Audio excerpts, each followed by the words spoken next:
You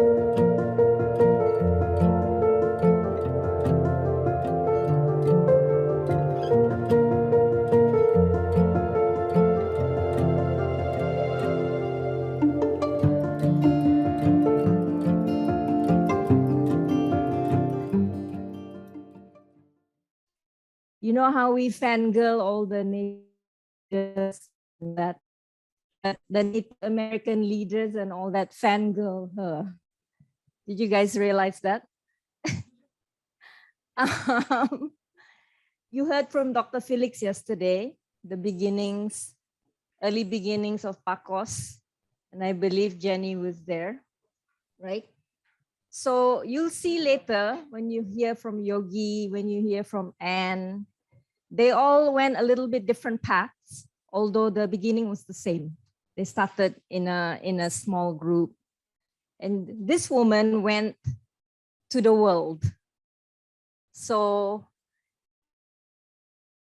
PACOS, then you all know Jaringan Orang Malaysia was of that. And on to AIPP, Asia Indigenous Peoples Pact. So it's like the Asia-wide indigenous movement as Secretary General. And then she went on all the way to the UN, United Nations Human Rights Council, as the special rapporteur for the mechanism on the rights of indigenous peoples. There's only 5 members in the world, and she was one.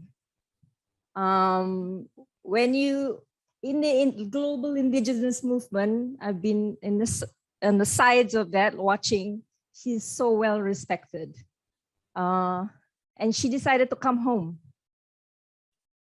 And because she saw the state of our politics, the state of our state, she went into the sea of sharks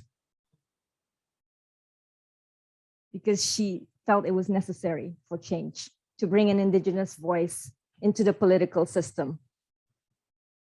Can you imagine how hard that is? And she asked me back in the day, please join. And I was like, I cannot, because I didn't think I could handle it. And she's been handling it. And she's been diagnosed with cancer, and she's fighting it the same way she's fought everything.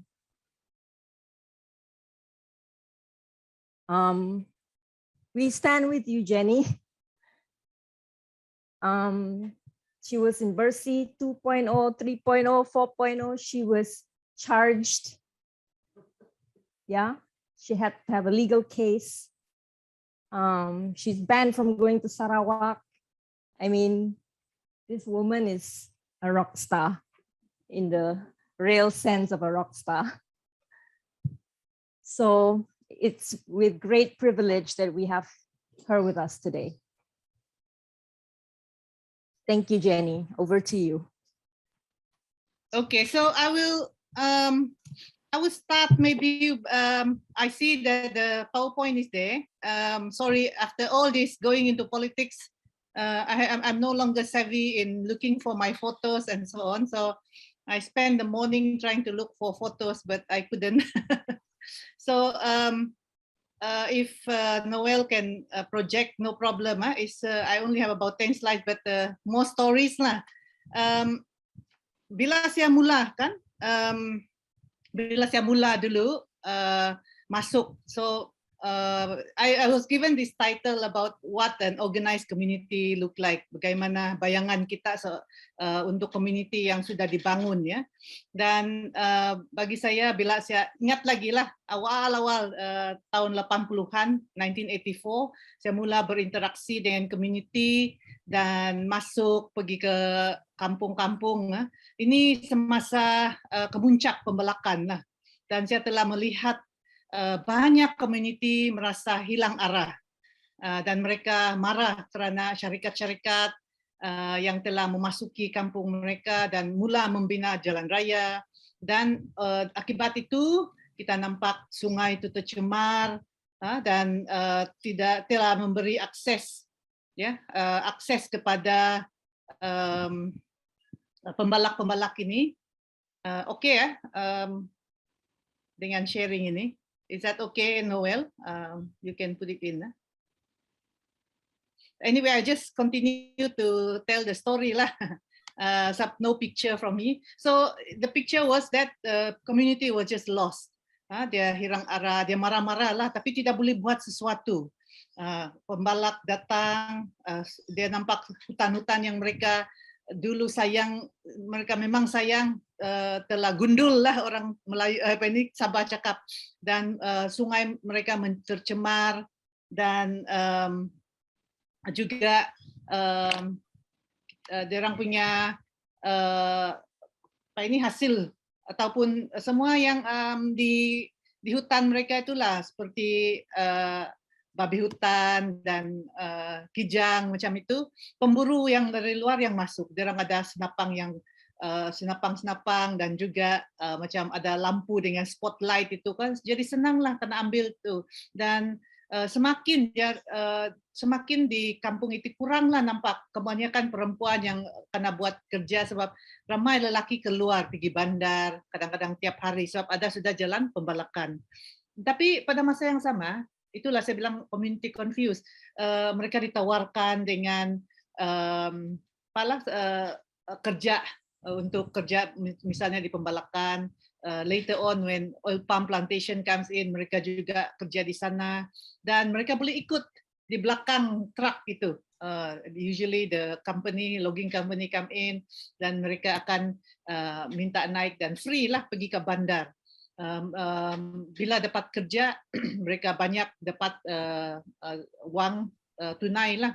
So boleh beli ini itu, ada yang membeli kenderaan dan bagi mereka yang ada hasil tu produk mereka dibeli oleh orang-orang yang kerja itu. So itu yang keadaan. Dan tapi tidak lama kemudian orang lihat bahwa tanah dan hutan mereka tidak lagi dibawa ke kawalan mereka. Kalau ada yang mau masuk, masuk saja. Kalau tanah pun mereka realize telah dipohon oleh orang lain. Dan mereka nampak kayu balak itu keluar tanpa mendapat community. Mungkin community yang saya nampak yang dapat faedah sedikit adalah di Tongod itu mereka mendapat dari bantalan-bantalan kayak itu kan, dan begitu, bukan yang dari logging itu kan. Dan beberapa ketua masyarakat juga diminta tanda tangani permohonan tanah untuk kononnya membangunkan tanah mereka itulah, dan ada yang apply untuk lesen form 2B itu kan, untuk mendapat hutan komersial, hutan community untuk dibalak. Dan sedikit-sedikitlah mereka dapat itu mungkin jentolak untuk membuat meratakan kawasan ataupun membuat jalan. So they got a little bit of concession lah dari sana. Then tapi mereka keliru lah dengan pemimpin itu, pemimpin yang masyarakat yang memberikan syarikat itu masuk, dan selepas mereka keluar pula peladangan yang masuk. So dari sana they found they have lost control over their land. Pada masa yang sama pemimpin ini ataupun wakil, setiaplah individu itu pergi ke jabatan tanah menyusul dia punya permohonan tanah. Tiada yang tahu tentang NCR masa itu. Dia hanya tahu tentang LA memohon tanah, dan ada yang sudah apply 30 tahun, ada yang sampai 60 tahun sebelum itu tiada jawapan. Tiba-tiba ada yang mendapat jawapan bahwa kawasan itu sudah dipohon oleh orang lain. Tapi mereka satu-satu pergi ke jabatan, dia buang duit, masa untuk pergi ke jabatan, dan kadang-kadang tidak ada jabatan tidak melayan mereka. So ini hakikatlah yang masa itu.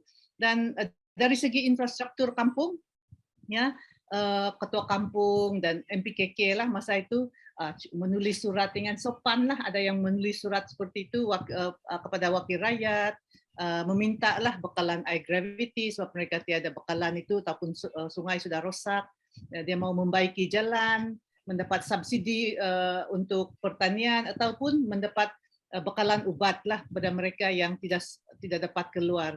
Dan tapi kebanyakan kampung yang lain duduk menunggu selama bertahun-tahun tanpa seberang bantuan daripada pihak kerajaan. Dan saya ingat lagi contoh saya di Kampung Liu di Pitas, di mana selama 20 kah 30 tahun kan satu saja air gravity itu yang pergi ke kampung mereka, dan itu pun macam air itu menitik sudah tidak pernah diperbaiki lah. Dari segi sosial, individu akan bertemulah dengan majlis semasa majlis perkahwinan dan pengkebumian, dan mungkin sekali-sekala dia orang ada gotong royong semasa kamatan ataupun ada perjumpaan majlis keagamaan Krismas ataupun hari raya begitu. Dan hampir tidak ada mesyuarat kampung lah untuk perbincangan tentang isu-isu yang mereka hadapi itu.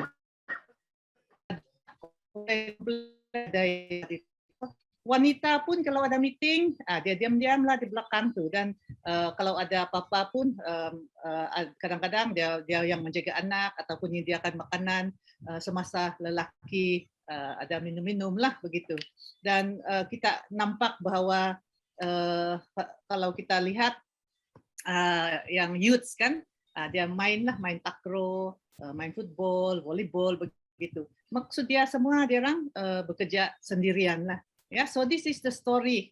So the topic that I have is actually on membayangkan lah what to be a community, what's a organized community like. So this is what I would call an unorganized community. The story I see all community that are not organized, mereka tidak dibangun. So kalau kita mau mungkin kamu boleh tambahlah apa yang story kamu sekarang, ada di antara kamu mungkin sudah organized lah, but so number one lah, kalau isu tanah, apa yang kamu katakan?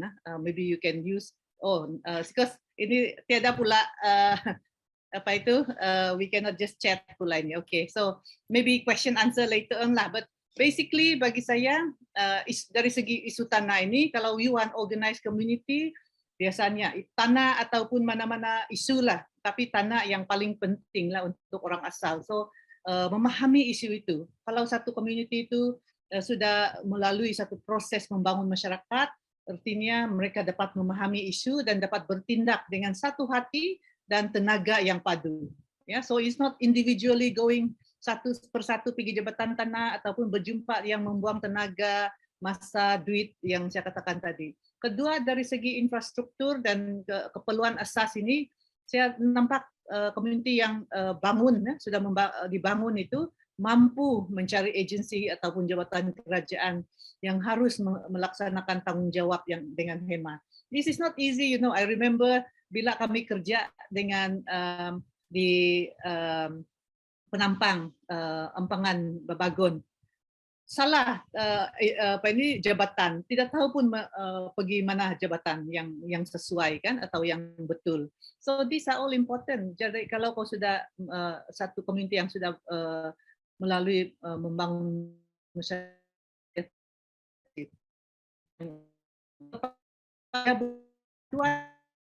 yang melihat dia boleh ke media sosial ataupun pada media bertulis atau online, dan dia boleh mengadakan perjumpaan-perjumpaan dengan agensi ataupun jabatan kerajaan ini.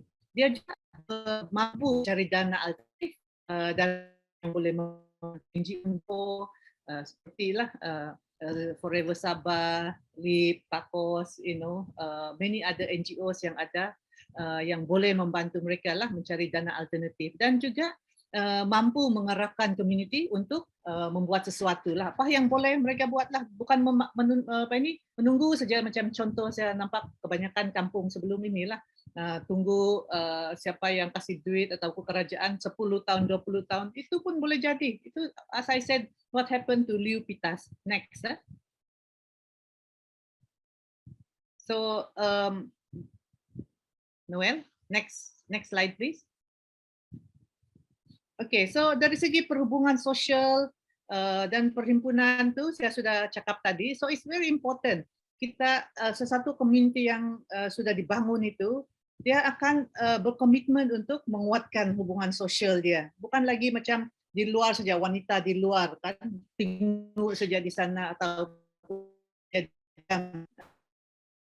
mesti ada tahun kini. Siapa yang termissing di kampung, siapa yang sudah tanah dia sudah di recognize ataupun ada pertikaian, berapa pemuda ataupun belia, berapa yang orang tua, berapa yang sakit, semua ini mesti ada. Apakah history kampung itu? Those are very important data yang apabila kerajaan atau mana-mana lawyer ini later on mau ambil satu case ke mahkamah, dia sudah sedia, bukan mula dari awal lagi. So satu lagi dari segi perhimpunan sosial atau budaya. So sebuah community yang sudah dibangun itu mampu menganjur program yang sesuai. Ya, nah kalau kau belajar dari Yogi 4P, what kind of program kau ada sudah hafal itu, sudah menjadi lumrah apabila membuat apa-apa saja. Bukan macam lari sini lari sana lagi kan, ataupun tolak sini tolak sana siapa yang membuat. So you actually bila kamu membuat satu perhimpunan itu, kamu mampu juga untuk mengatur dia dengan baik. So wanita yang saya katakan tadi, kita wanita ini menonjol, berkemampuan dan berkepimpinan. Ya, dia juga dihormati oleh masyarakat. Ini adalah perubahan penting di masyarakat kita yang sudah dibangun, di mana wanita diberi peluang untuk menjadi pemimpin, mengetuai mana aktiviti, dan bukan lagi yang menyediakan makanan saja, masih lagi mereka lah, tapi they can actually even divide their time, sudah dimasak sebelum itu dan tinggal lagi hidang nanti. So it's not like they cannot participate, so they actively participating. Next slide. So ini penting lah. So dari segi belia, ya kita boleh nampak belia itu berkomitmen dan berperanan. Banyak belia lah sejak tadi yang lagi atau di sekarang ini dia orang tidak berminat, tapi kita nampaklah mereka yang berkepimpinan juga diterima, dan dalam struktur pertubuhan rakyat ataupun organisasi kampung itu mereka diberi peluang. Ini penting, dia mesti didorong di belia nih. Kalau tidak dia orang diam-diam. Ada juga yang mengatakan dia orang mau ikut tapi tidak tidak diiktiraf. So there will be that, and an organized community must bring in the belia. Because kalau kau tunggu sekarang maybe the majority, kalau tidak dia orang akan keluar saja itu, pergi cari kerja di luar dan lain-lain. Okay, dan dari segi kepimpinan, ya pemimpin ini telus berkomitmen dalam struktur dalam kampung, macam tidak semestinya hanya pertubuhan rakyat ataupun organisasi kampung itu, mereka juga banyak patut mengambil peluang dalam organisasi seperti keagamaan, politik, dan organisasi yang amal lah, persatuan-persatuan yang ada di community itu ataupun di luar community itu, sampai mungkin bersedia untuk pergi ke peringkat national atau international. And it's not difficult actually. Semua kita pun belajar. So ini sebagian saya sendiri pun seperti Cynthia bilang, bila bermula dulu bukan pandai, tapi oleh kerana we become a little bit more organized in our kampung, kita nampak macam pentingnya kita ada perwakilan di luar itu. So you just have to force yourself, learn, and then force itulah penting. Tapi yang berani itu okay lah. Yang macam but we are always feeling tidak. Dan saya tahu ramai di Malaysia ni walaupun we have a lot of opportunity, tapi tidak berani mau ambil sebab kita malu, kita tak pandai bahasa Inggeris ke begitu. Those things sekarang ni senang. Other people will translate for you when you go overseas. Tidak lagi perlu yang mesti kau pandai berbahasa Inggeris tu, ya. So next slide. So it's so important, ya. So kepimpinan tu. So the last three aspek yang maksud kampung atau community yang organized adalah dalam cara kita membuat keputusan. For orang asal, consensus is a very important decision making process lah. Kita akan membawa semua sektor di kampung itu, ya. And if not all, the majority must be involved lah, Ya, kesembilan itu adalah participation of the community itself. So semua ahli community, kalau bukan semua tapi majority mungkin dia menyumbang masa, tenaga, termasuklah pergi gotong royong, membantu jiran, dan juga dalam menyelesaikan isu-isu masyarakat itulah. So they're not just sitting by waiting for others to act, kan? Begitulah itu kalau unorganized community is very ketara betul, bergaduh ada, minum saja yang lain, and then dia kasih kecil orang lain atau pemimpin yang ada salah sedikit dia kutuk. So these are the most important part of an organized community. Apart from the decision making and leadership, penyertaan community itu adalah penting. So this is your legitimacy actually as a organized community where majority, at least we actually try to say majority, but in organizing, in the concept of organizing, community organizing, 30% is good enough. 30% strong participation of the community members is actually considered good enough, because it's not easy lah dalam satu community, terutama community yang besar. Tapi yang kecil itu you should have at least 50 or more lah. So the target of community organizing is 30%. Actually it's quite low lah. Tapi bagi saya dia membuat dia suara and legitimate lah, legitimate group of people. So pembiayaan is not so important, but still kalau sebab ini semua penting untuk keluar kah, pergi ke berjumpa dengan masyarakat, agensi kerajaan ataupun NGO, many things lah yang kita perlu. So number one is the community must be willing to contribute.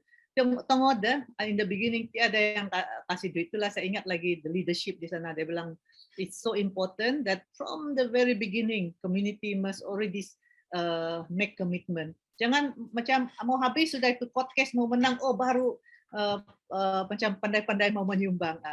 I learned this very important aspect dari Tongod, where they actually record kehadiran, record berapa dia kasih sumbangan dia kan. So bila when we celebrate sukses kita sebagai community yang sudah dibangun ataupun case kita menang or we manage to get a project, everybody benefit. Saya masih lagi ingat semasa di Babagon dulu itu, oh banyak yang cakap begini-begini, tidak sumbang, tidak tenaga pun. Tapi bila dapat itu housing, unit-unit rumah itu, wah duluan yang membangkang itu datang untuk memastikan dia dapat kempampasan dan lain-lain. Ya, so these are very important lah. So but besides that, dia juga mampu lah untuk mencari dana alternatif dari badan atau NGO yang boleh membantu. So that's basically to me an organized community. So next is I was told to say a little bit about FPIC and an organized community. Next slide, please. So apakah interface ataupun kaitan lah ini community organizing, membangun masyarakat dan izin berasaskan makluman awal bebas dan telus kan? Community organizing with FPIC, free prior informed consent. So bagi saya kalau secara ringkas lah FPIC ataupun free prior informed consent ini adalah penting untuk dibuat terhadap mana-mana projek yang penting yang akan ada akibat terhadap community, supaya konsen atau izin ataupun keputusan masyarakat itu berkenaan projek itu didapatkan lah, dan artinya dia perlu proses yang efektif melalui konsultasi dan perbincangan community itu supaya mereka mendapat keputusan yang baik ya. Jadi bila kita cakap tentang membangun masyarakat adalah langkah-langkah di mana proses untuk engaging ya, untuk memastikan bahwa community dibawa, dikerah untuk dalam efektif manner lah, cara yang efektif didapatkan. Ya, so itu adalah langkah-langkah. Langkah-langkah ini involve legwork, kita bilang jalan di kampung-kampung. setiap rumah, kalau kami itu setiap rumah mesti kamu naik untuk memberitahu dia apakah isu, apakah yang perlu kita bincang. Dan lepas tu kita boleh kerah mereka untuk berbincang, mungkin mencari apakah peranan mereka, memahami secara mendalam isu ataupun projek yang kalau dalam FPIC ini projek yang dicadangkan, dan boleh setelah itu dia akan membuat tindakan, memutuskan apakah tindakan, dan kalau perlu mungkin ada badan bertindak ataupun pertubuhan rakyat kalau lebih besar lah untuk follow up untuk tindakan itu, dan juga follow up decision mereka itu, keputusan mereka. So kalau kita tengok itu community organizing steps, langkah-langkah membangun masyarakat ini adalah amat perlu untuk memastikan bahwa requirement, keperluan mendapatkan keputusan dari masyarakat melalui FPIC ini dipatuhi lah.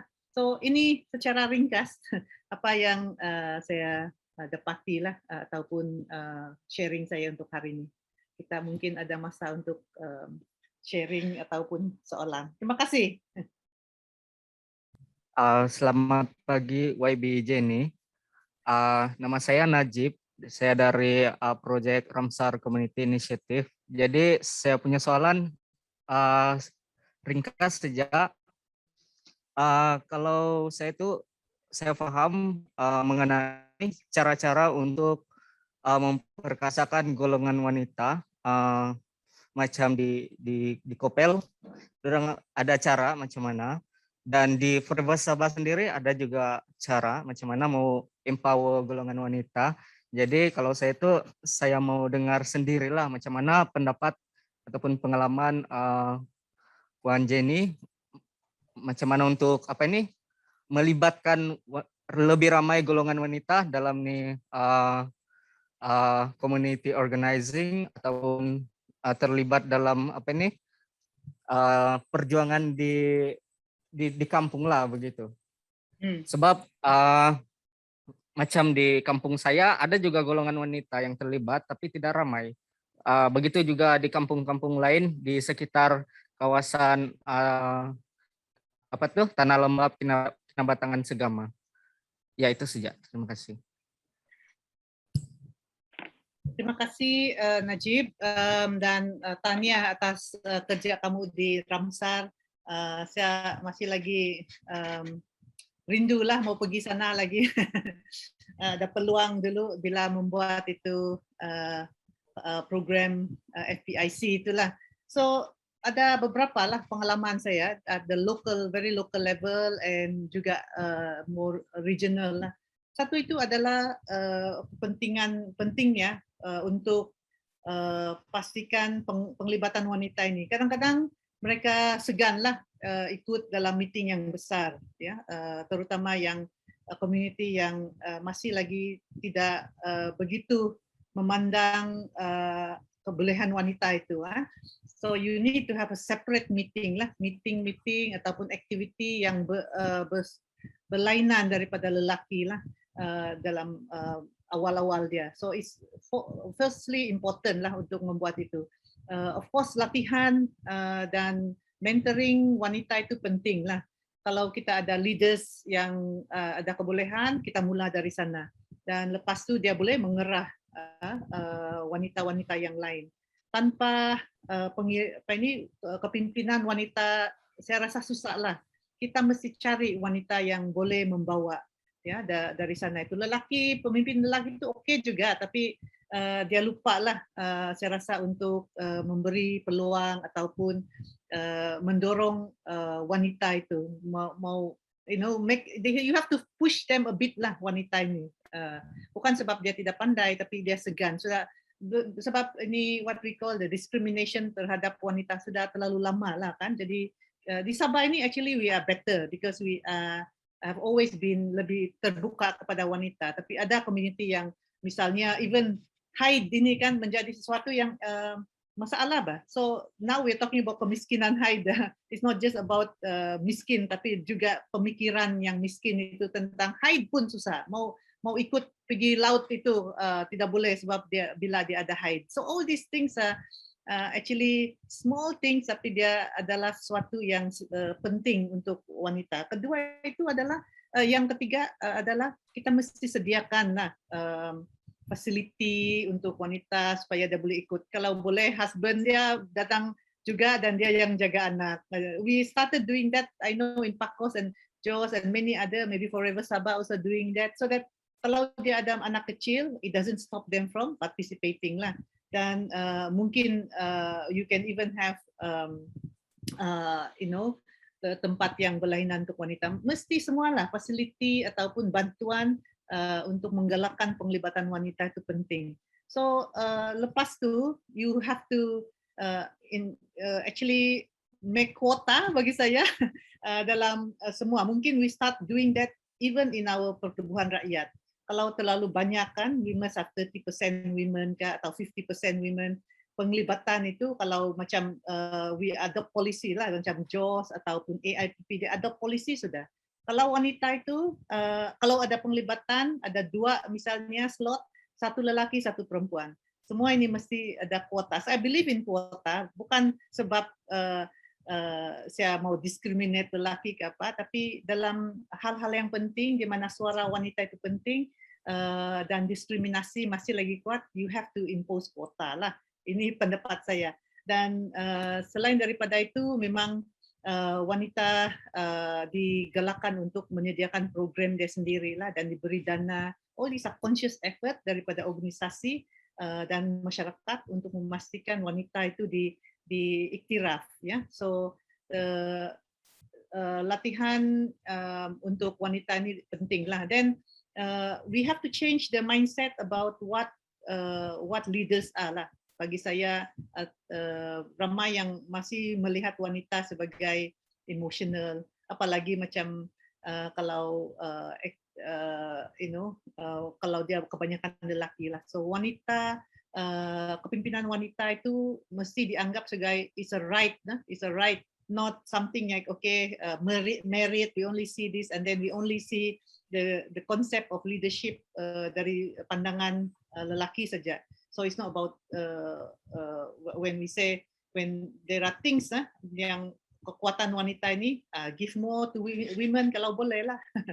Seperti we see welfare, we see education, dalam hal keagamaan, ini semua kekuatan wanita.